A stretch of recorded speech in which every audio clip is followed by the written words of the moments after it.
बीजापुर में सुरक्षा बलों पर हुए नक्सली हमले के बाद अब सरकार बड़े एक्शन की तैयारी में है। माना जा रहा है कि नक्सलियों को घेरने की तैयारी की जाएगी ताकि उनका वजूद हमेशा के लिए खत्म किया जा सके।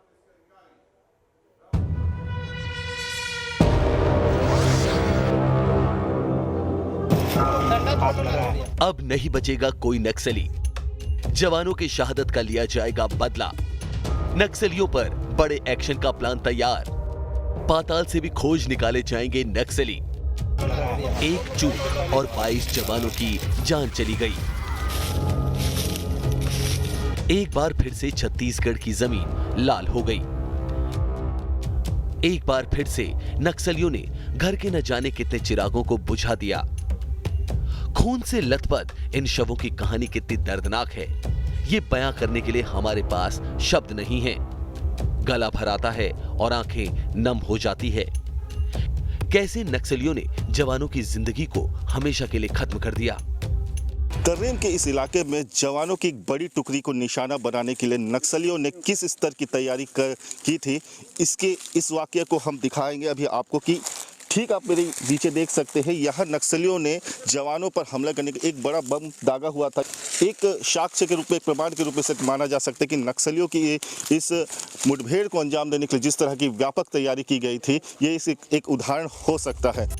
लेकिन अब नक्सलियों के वजूद को नेस्त नाबूद करने के लिए प्लानिंग की जा रही है ताकि जवानों की शहादत का बदला लिया जा सके। छत्तीसगढ़ के बीजापुर में हुए नक्सली हमले के बाद गृह मंत्री अमित शाह ने अपना असम दौरा रद्द कर दिया और दिल्ली पहुंचकर एमएचए और सीआरपीएफ के टॉप अधिकारियों के साथ बैठक की। माना जा रहा है कि इस मीटिंग में नक्सलियों के खिलाफ बड़ा एक्शन लेने की रणनीति पर बात हुई। सूत्रों की माने तो इस हमले की जांच का जिम्मा एनआईए को सौंपा जा सकता है और जल्द ही नक्सलियों को खाक में मिलाने के लिए सुरक्षा एजेंसियां कोई बड़ा ऑपरेशन चला सकती हैं।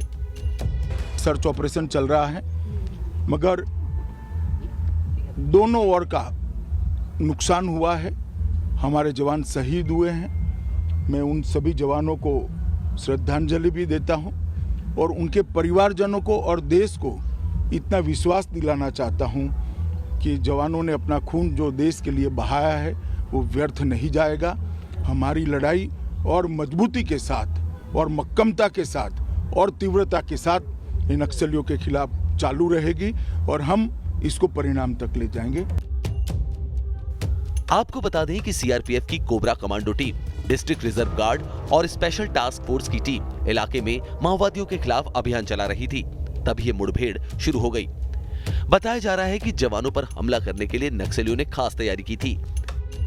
नक्सली बड़ी तादाद में उनको क्षति हुई है, तो अब जो है वो फ्रंट में आके लड़ने की बात हो रही है, घेर के मारने की बात हो रही है। और वो हमारे चाहे सेंट्रल फोर्स हो चाहे स्टेट के फोर्स हो, वो और हमारे अधिकारी और हमारे जवान मिल के लड़ाई लड़ रहे हैं। ये आखिरी लड़ाई नक्सली लड़ रहे हैं, बहुत जल्दी यहाँ से उसको सफाया हो जाएगा।